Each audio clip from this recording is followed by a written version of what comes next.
Her paw hurt, though it was distant now, and her mind swirled with thoughts and memories so disconnected she could hardly keep track. It was a horrible racket, like a thunderstorm in her head. When she heard voices, they bled into each other, and sometimes they turned into yowls and battle cries. The wind started howling outside, brushing against the cave entrance. The sound haunted her, drawing Shadestar's feverish mind back to long shunted memories, to that place where it all began, to that night when it all went south. "Run!" A dark-coated queen hissed at her litter, an enormous tom looming over her. The kits dashed away in all directions, pursued by strangers with too many scents on their pelts, never to see their mother or each other again. Her long legs carried her farther, faster, until she clumsily tripped over something and tumbled into a thicket, where she cowered in silence until dawn. This time, a comforting scent begins to surround her, and like that, Shadestar awakens.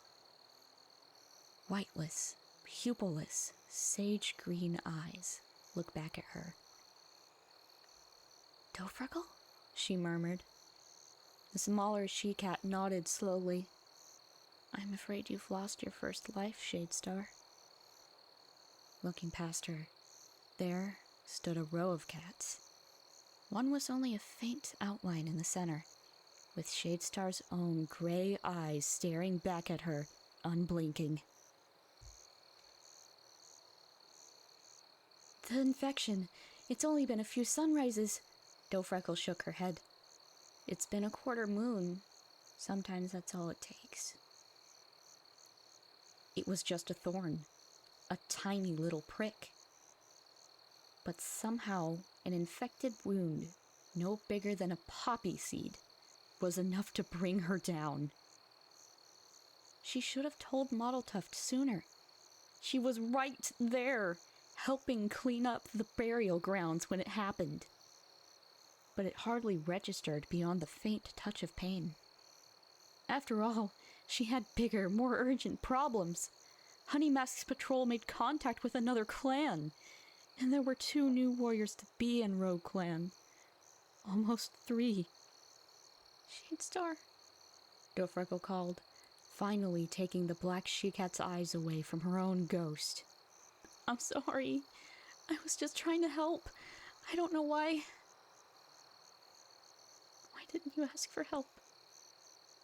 Before she could formulate a reply, before she could process what Dofreckle said, everything went black.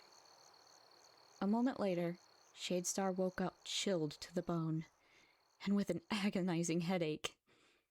A strong sense of herbs and cats reached her through the haze, and sound soon followed.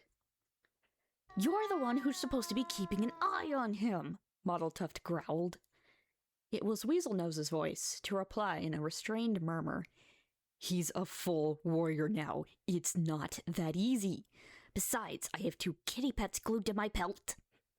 The old tortoiseshell sighed. "Who are also grown cats that should be able to take care of themselves. They don't have the kind of experience we do. Icebird does, and he doesn't need kit-sitting because of some nightmares," Weaselnose retorted. "Need I remind you that all 3 of us had remarkably similar dreams?" Mottletuft hissed softly. "That's not normal." "I'm not saying that we should ignore this. What we should do is talk to him about it, or maybe ask the ghosts directly," he countered. Shadestar's blood ran cold, and she fought with every fiber of her being not to move or tense up, even as a third cat's fear scent began to waft into the den. Mottletuft let out a loud breath. "That's not how it works. It could still be dangerous to visit the Moon Hollow. Because of the other clans, or because Shadestar would have to know about it?" Weaselnose snapped, making the black tabby's coat nearly bristle. "She is deathly ill right now, and struggling with far too much as it is. Shadestar sees StarClan as no different from the cats who tormented her.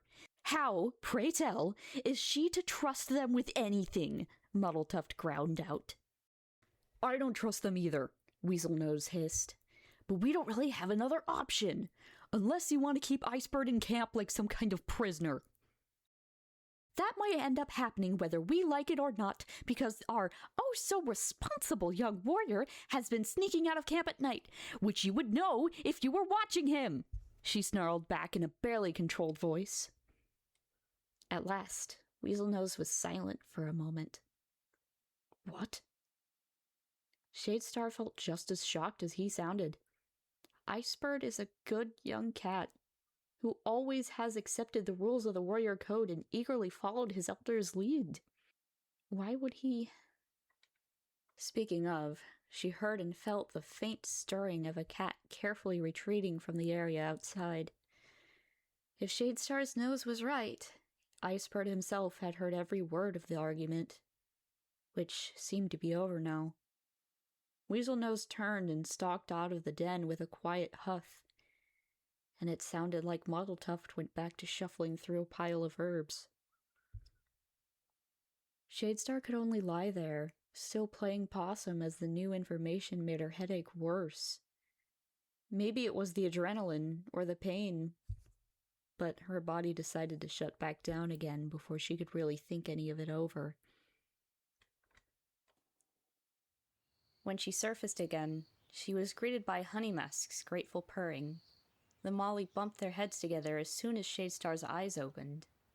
You're awake! Muddletuft, she's awake! The medicine cat appeared a moment later, looking like she hadn't slept in a while. About time. You had us really worried. As soon as she heard her voice, everything she'd said before replayed in Shadestar's mind. As much as she wanted to, now wasn't the time to confront her about it. Besides, she had something just as important to talk about. If only she could find the words. How do you tell someone you died when you're sitting right next to them?